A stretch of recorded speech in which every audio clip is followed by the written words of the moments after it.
মধ্যপ্রাচ্যে যুদ্ধের আঁচ এই দেশে না লাগলেও মনস্তাত্ত্বিকভাবে যেন এক যুদ্ধের মধ্যে রয়েছে দেশের কিছু সংখ্যক মানুষ।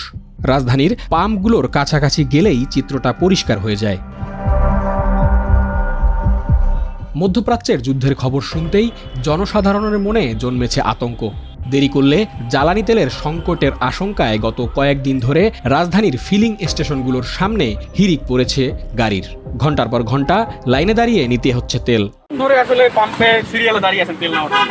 10:30 থেকে দাঁড়ায় আছি। 1-1.5 ঘন্টা হয়ে গেছে অলরেডি। যুদ্ধের কারণে তেল আসতেছে না, তেল আসা বন্ধ, যার কারণে সবাই একটু চাচ্ছে তেলটা নিয়ে একটু রাখলে পরে সামনের দিকে চালান যাবে। আমার বাইকে অলরেডি তেল শেষ হয়েছে, গত বৃহস্পতি নেওয়ার কথা ছিল, যে রেগুলার টাইম ওইভাবে নিব, বাট গত শুক্রবার থেকে গতকাল থেকে দেখতেছি সমস্যা। পরিবহন ভেদে সরকারি সীমা অনুযায়ী তেল বিক্রি করছে রাজধানীর বেশিরভাগ ফিলিং স্টেশন। তবে চালকদের অভিযোগ, প্রতি দফায় অল্প পরিমাণ তেল পাওয়ায় বারবার যেতে হচ্ছে ফিলিং স্টেশনে, অপেক্ষা করতে হচ্ছে দীর্ঘ সারিতে। সরকার বারবার বলতেছে যে তেল থাকবে, শর্ট হবে না, কিন্তু ওরা প্রত্যেকটা গাড়ি ফুল লোড চাচ্ছে।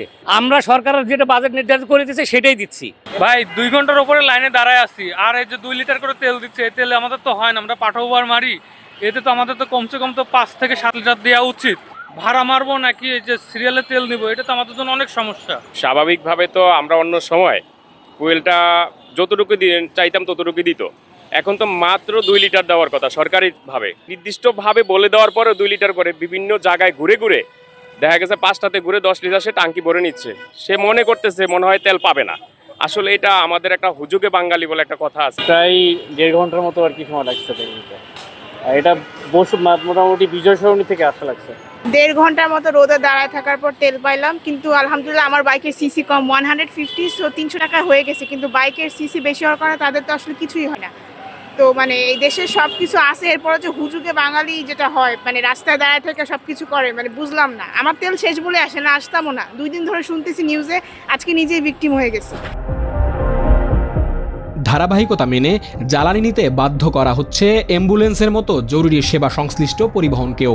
আবার দীর্ঘ অপেক্ষায় অস্থির হয়ে লাইন ভঙ্গ সহ নানা অনিয়ম দেখা গেছে কয়েকটি ফিলিং স্টেশনে। কেউ কেউ আবার জড়িয়েছেন অন্য গ্রাহকের সঙ্গে তুমুল তর্কে।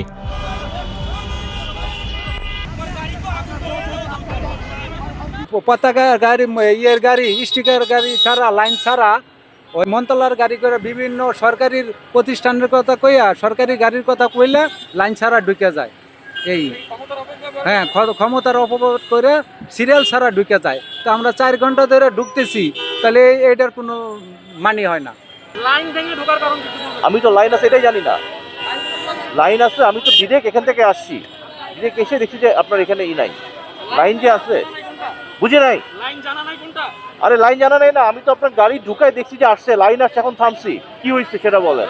লাইন ভেঙে ঢোকার কারণটা কি? লাইন ভেঙে না জানি না, তো ওই পাশ থেকে তো গাড়ি দেখা যায় নাই, এখান থেকে খোলা ছিল, পরে ঢুকছি এতটুকু। এখন কি জানতে পারছেন লাইন কোনটা? হ্যাঁ হ্যাঁ, এখন কি করবেন? দেখি চলে যাবো, না গেলে চলে যাবো। হুজুগে বাঙালি বলেই কি ফিলিং স্টেশনগুলোতে এই বাড়তি ভিড়? কি বলছেন জ্বালানি বিশেষজ্ঞ অধ্যাপক তামিম? আমাদের আসলে সত্যিকার অর্থে স্ট্র্যাটেজিক মজুদ যেটাকে আমরা বলি, অর্থাৎ যেই মজুদটা সার্বক্ষণিক রেখে দিয়েছি আমরা কখনো ধরছি না, এরকম কোন স্ট্র্যাটেজিক স্টোরেজ আমাদের নাই। এবং এইটা ডেফিনেটলি আমাদের চিন্তা করতে হবে, আমাদের স্ট্র্যাটেজিক রাখতে হবে। প্যানিক পারচেজ এটা হওয়া অস্বাভাবিক কিছু না, বহু দেশেই হচ্ছে।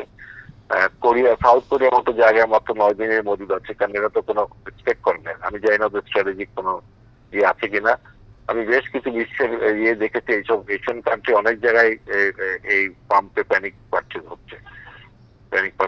2টা কারণে, একটা হলো মূল্যবৃদ্ধির চাইতেও না পাওয়ার, মানে অ্যাভেলেবল হবে না, পাওয়া যাবে না, সরবরাহ থাকবে না, এই ভয়টাও আছে। তো দুটো মিলে একটা প্যানিক সৃষ্টি হয়েছে, এবং সেটা শুধু যে বাংলাদেশে হয়েছে না, তাহলে বহু দেশেই হয়েছে। দেশে জ্বালানি তেলের চাহিদার বড় অংশই আমদানি করে বাংলাদেশ।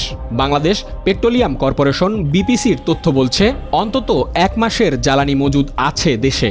যুদ্ধ খুব বেশি দীর্ঘায়িত না হলে কোনোভাবেই জ্বালানি সংকটে পড়বে না বাংলাদেশ।